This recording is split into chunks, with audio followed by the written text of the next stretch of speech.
So, we're all here for philosophy, so I'm going to start off with a kind of general question, and then we'll get into the Doing Philosophy book. But my first question then is, doing philosophy, why start with common sense, which is where you're starting, and is philosophy producing a special kind of knowledge or a special kind of truth or something like this, or is it a continuum with all other kinds of thinking and knowledge that we're doing?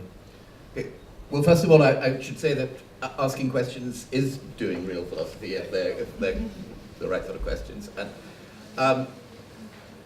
the reason that we have to start from common sense is that it's where we are. I mean, you can't we just jump somewhere else. I mean, I think, of course, people worry that common sense may include all kinds of prejudices, and to some extent it does, but it's not really an alternative that you just kind of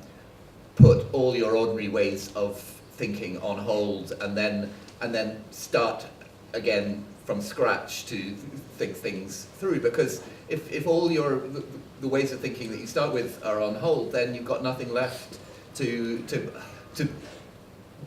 with which to get anywhere if you try to start again from scratch. So, I mean, you have to start with them and then improve them as you go along, which is also what happens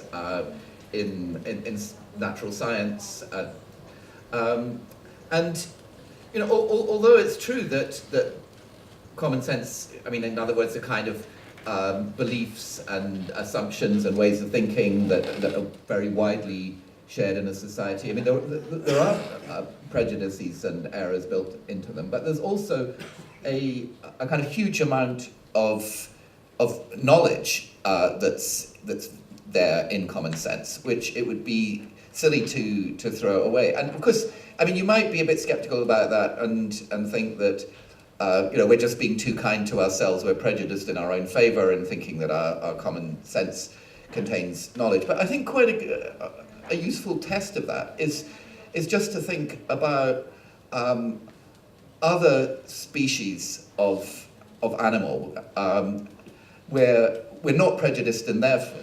favour. But if you just to take the example I give in the book, if you think about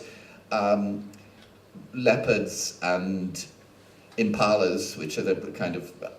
sort of antelope that they often hunt,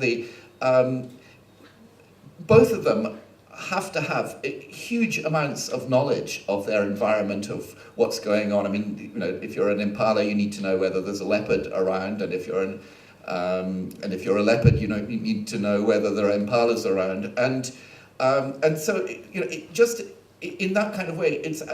actually a matter of life and death for non-human animals to know quite a bit about their environment, and they just know it in whatever ways as would come naturally to them, and it's not a very plausible idea that humans are somehow much worse off than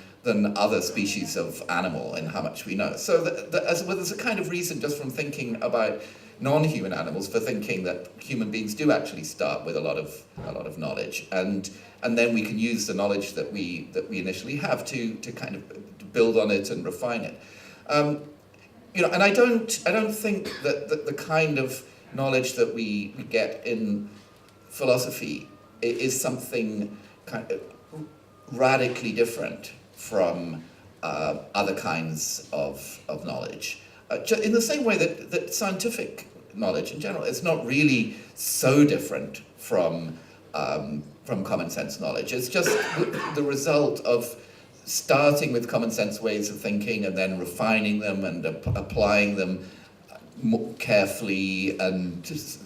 systematically and critically, and then just iterating that process of gradually improving the ways in which you think and improving your stock of knowledge. And in philosophy, we're doing something like that, but we're doing it about very, very general kinds of question, about